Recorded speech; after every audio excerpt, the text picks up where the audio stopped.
faire le point sur la nouvelle réglementation du Bocuse d'Or, eh bien, j'ai le plaisir d'accueillir ce matin, ils sont là de bonne heure sur ce plateau. On peut saluer cette disponibilité et cette gentillesse. Je vous demande d'accueillir très chaleureusement Laurent Capdeville, directeur gastronomie et restauration pour la société Enodis, ainsi que Régis Marcon et François Adamski, restaurant Le Gabriel. Soyez les bienvenus, messieurs. Installez-vous autour de cette table. Je vous ferai des bisous après. Dites donc, vous êtes tout beau, tout en blanc avec vos toques.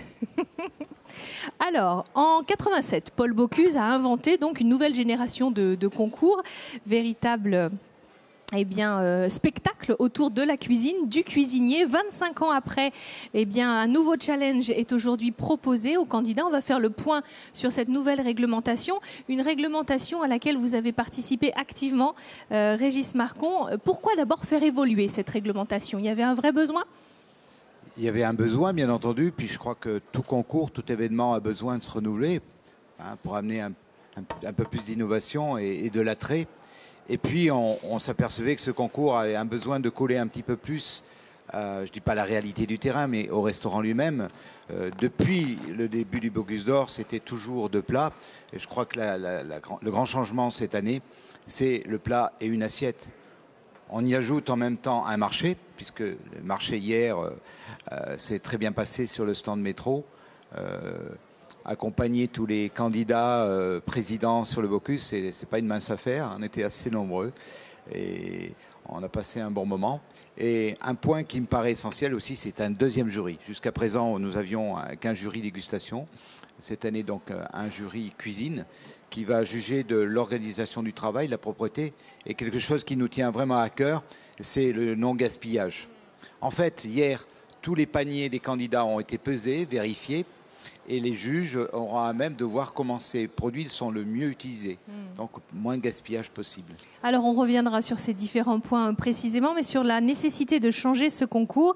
L'idée, c'était de laisser un petit peu plus de place à la créativité et un peu plus de place à l'imprévu. C'est bien ça, l'idée?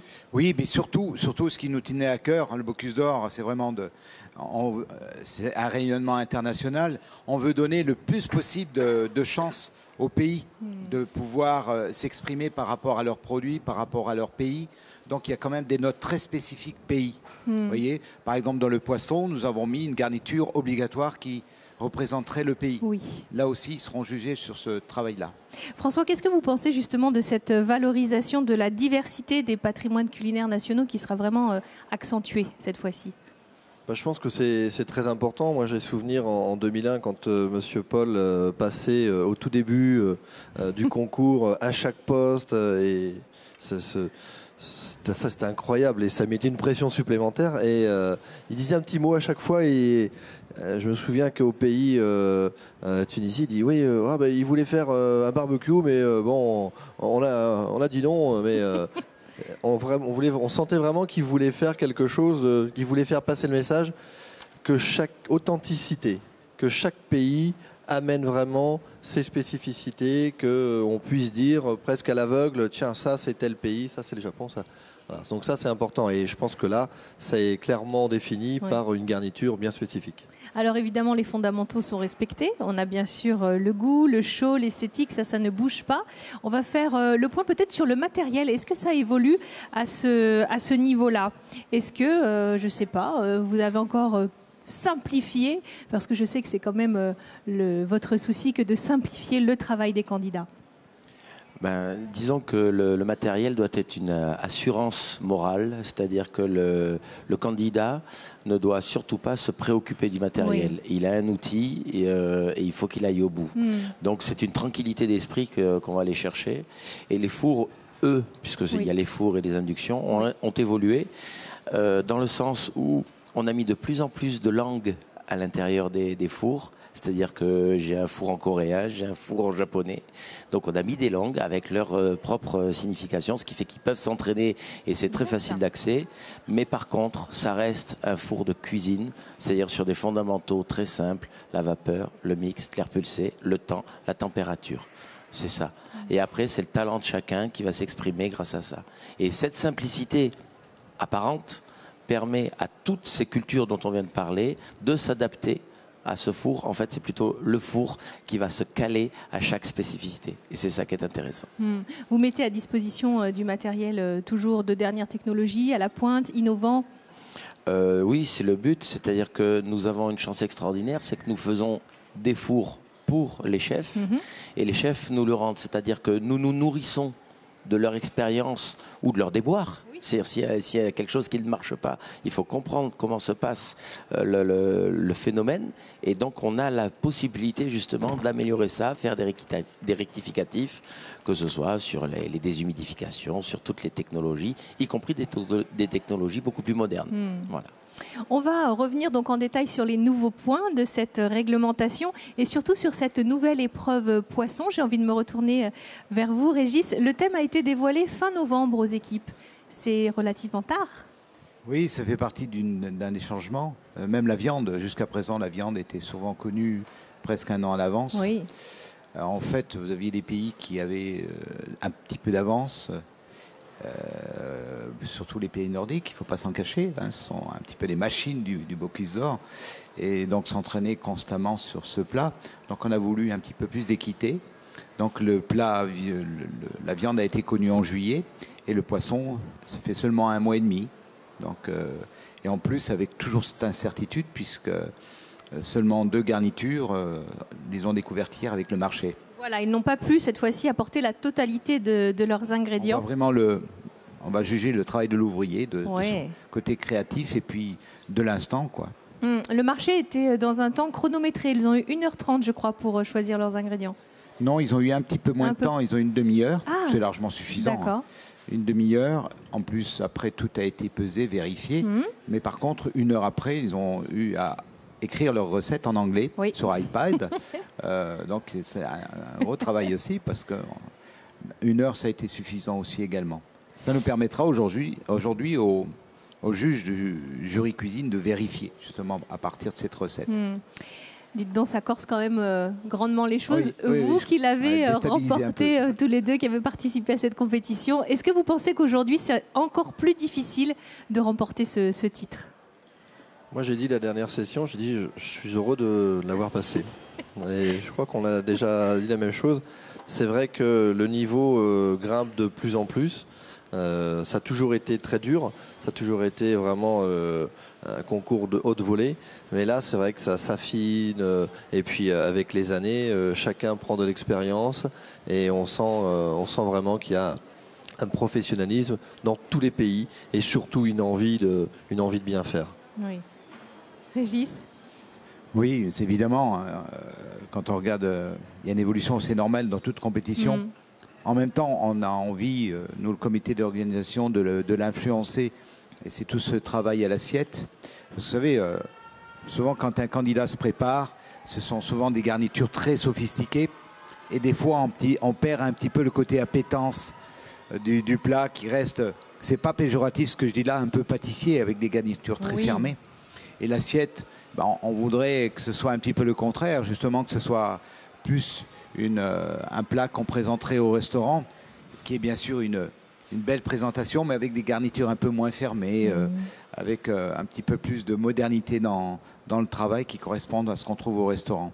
Bon, on verra si on y arrive. Alors justement, au niveau du dressage, les candidats auront à dresser 14 assiettes, 12 donc pour les membres du jury, 1 pour la table des présidents et 1 pour la photo officielle. Oui, tout à fait. Là aussi, c'est un challenge. Vous savez, on n'a pas fait ça à la légère. Oui. Puisqu'on a organisé dans mon propre établissement des essais avec des candidats pas les candidats que nous avons aujourd'hui, mais pendant 2 mois, qui se sont entraînés sur ce... Parce qu'on ne pouvait pas voir, sur le papier, c'est toujours facile, voir si c'était réalisable. Et on s'est aperçu sur les candidats qui ont travaillé chez nous qu'il faut à peu près 12 à 18 minutes pour dresser 14 assiettes. Donc c'est à peu près l'équivalent d'un plat. Par contre, ça prend un petit peu plus de place. Alors l'intérêt aussi pour le jury dégustation, c'est qu'ils vont pouvoir goûter un peu plus chaud. Pour les pays, de montrer bien sûr leur typicité, puis par rapport aussi aux contenants. Je pense qu'on va avoir des belles surprises dans les contenants de pays qui ont une vaisselle un petit peu particulière, propre à leur pays. Là aussi, on renforce la culture et l'identité de chaque pays. Un mot sur le thème de la viande, donc c'est le filet de bœuf, qualité certifiée des pâturages irlandais avec paleron, joue et queue, fourni par Bord Bia. Donc là, c'est un thème, à votre avis, qui va nous offrir une palette d'interprétations variée, j'imagine. Il y a de quoi faire. Bien sûr, il y a de quoi faire. Là, on a quand même des pièces intéressantes que l'on peut travailler en cuisson instantanée ou en cuisson longue, comme la queue et le paleron. C'est sûr que c'est très intéressant parce qu'on a l'occasion d'avoir des produits qui vont nous amener des saveurs différentes. Et là, il y a beaucoup de choses à faire avec ces morceaux. Donc évidemment, la cuisson de la viande et la cuisson du poisson se doivent d'être à la perfection. Donc c'est là où on a besoin de bon matériel. C'est important pour Enodis d'être d'année en année, enfin d'édition en édition, toujours partenaire de ces beaux concours de cuisine. Pour nous, c'est extrêmement important parce qu'au-delà du matériel, c'est un état d'esprit. L'état d'esprit, c'est d'être proche des chefs. Bien sûr, il y a le business, il y a tout ce qui est autour du matériel. Mais au-delà de ça, quand je parle d'état d'esprit, c'est le donner de la technicité, des possibilités culinaires aux gens et avec de la simplicité. C'est vraiment ce qui est recherché. Et on parlait tout à l'heure de l'évolution de ces fours, effectivement. De plus en plus, les demandes des chefs sont spécifiques. On retrouve des choses fondamentales. On ouvre le guide Escoffier qui était quelque part très moderne. Et aujourd'hui, on va mettre en œuvre, on va maîtriser les températures, on va maîtriser les cuissons, on va maîtriser les temps. Chose qu'on faisait parfois de façon empirique. Donc maintenant, on va maîtriser des choses exceptionnelles. Et l'intérêt en plus, c'est de se retrouver avec tous ces pays. Quand on voyage un peu, on dit tiens, ils ont le même four, ils font des choses totalement différentes. Donc c'est comprendre comment le phénomène de cuisson pour pouvoir l'adapter. Et nous sommes une éponge, puisque chacun va nous poser ces questions. Et ce qui est formidable, c'est que par assimilation, on va pouvoir aussi retransmettre, transmettre, tiens, j'ai vu ça dans tel pays, on a fait ça, ça pourrait être utile pour ton produit. Donc c'est vraiment dans l'échange, dans l'état d'esprit. Le matériel étant un vecteur, mais c'est vraiment, pour nous, c'est important. Et ce partenariat aussi. Le règlement évolue, le matériel aussi. On va parler de ce point essentiel de cette évolution, c'est le jury cuisine. Alors là, attention sur le gaspillage, sur l'hygiène. On aura vraiment un jury qui, j'imagine, va assez être craint, en tout cas par les équipes. Oui, impartial. C'est vraiment une phase du règlement qui, pour nous, était importante. On est dans un monde où, heureusement, on évite de plus en plus de gaspiller. Et je pense que le concours du Bocuse d'Or y a sa place aussi dans cette mouvance. Alors, le jury est composé de 2 académiciens de la World Academy et puis 2 coachs qui sont tirés au sort, dont le pays ne concourt pas le jour même. Voilà. Tout ça sous les ordres d'Alain Lecossec et Joseph Violet. Donc là, un travail important de toute la journée, de voir l'organisation. C'est important aussi de voir comment le candidat se comporte avec son commis. Vous voyez, à l'échelle humaine aussi de ce métier. Pas trop nerveux, essayer de bien accompagner son commis et le deuxième commis, puisque l'Institut Paul Bocuse met à notre disposition des jeunes pour aider. Et puis la notion de gaspillage dont je parlais tout à l'heure. Là, ça va être un point très difficile pour le jury. Tout simplement parce qu'ils vont avoir la photo du panier de hier qui a été pesé, photographié. Et il sera à même de voir si le candidat, je vous donne un exemple, mettons qu'il faut 2 carottes pour faire sa préparation, puis il en a pris 6 pour être tranquille. Il y aura 3 carottes en trop, ils vont en tenir compte. Et ce sera sanctionné. Donc, on demande à ces chefs d'être aussi de très bons gestionnaires. Et les poubelles seront visitées. Bien entendu. Et dites donc. Non, je trouve que ça, c'est vraiment un point très important et ça complète fort le Bocuse d'Or. Et je trouve que c'est vraiment des initiatives, je pense qu'on peut féliciter Régis, parce que c'est vraiment des initiatives qui sont porteuses et qui vont faire encore évoluer le Bocuse d'Or. Et tout ça, c'est toujours à l'image, bien sûr, de Monsieur Paul, parce que c'est toujours lui qui a été très innovant et très à la pointe de tout. Donc, c'est une belle image. Très bien. Eh bien, merci, messieurs. Vous imaginez bien que nous allons suivre ici, sur ce plateau, l'évolution du concours sur ces 2 jours successifs. Merci d'avoir pris du temps sur votre matinée. Je sais ô combien il est précieux.